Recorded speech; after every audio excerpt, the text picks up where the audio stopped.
This is video number 11 in our virtual gardening series. We turn now from discussing different levels of conversation to apologetics and guidelines for navigating several current hot-button topics.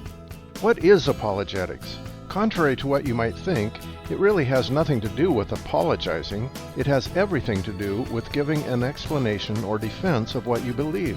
In fact, the Greek word from which we get apologetics is found in 1 Peter 3:15 and 16.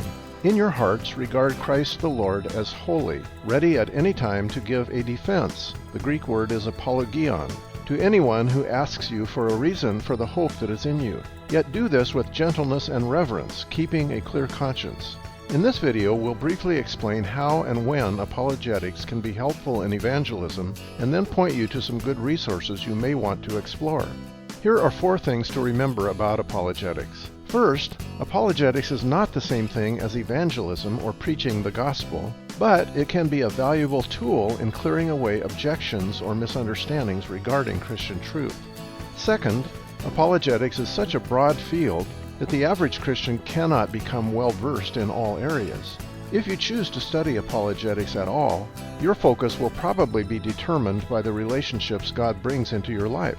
For example, my acquaintance with several atheists and Muslims has motivated me to study the best ways to communicate with people holding these beliefs. Third, regardless of where you specialize, there's one book I highly recommend to anyone who intends to engage non-Christians in conversation. That book is Tactics, a game plan for discussing your Christian convictions by Gregory Koukl.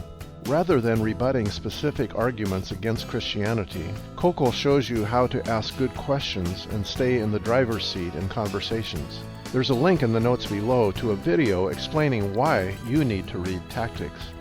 Fourth, notice that the Apostle Peter tells us to engage people's questions with gentleness and reverence or respect. This implies a relational setting rather than an adversarial debate. It's not about winning an argument.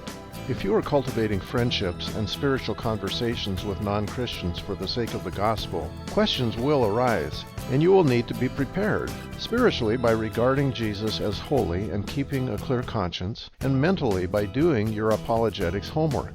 We have an unbelievable wealth of apologetics resources available to us, more than ever before, in the form of books, podcasts, audio recordings, and videos. Many of these resources are free if you have an internet connection.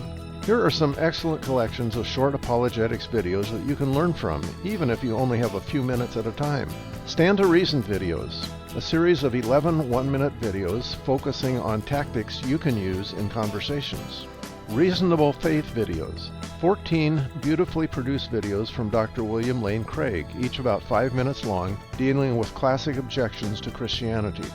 What Would You Say videos, many excellent 5-minute videos on various subjects such as science, politics, gender, pro-life, and so on. Gospel Coalitions videos. Well-known Christian leaders share concise apologetics arguments in under 60 seconds. 1-minute apologist videos. Bobby Conway has made over 1,000 videos. You'll need to cut him a little slack on the implied time limit. In upcoming videos, we'll offer suggestions for conversations on LGBTQ, race, politics, abortion, atheism, the Bible, evil and suffering, and science. You can subscribe to the series below, and also find links to resources.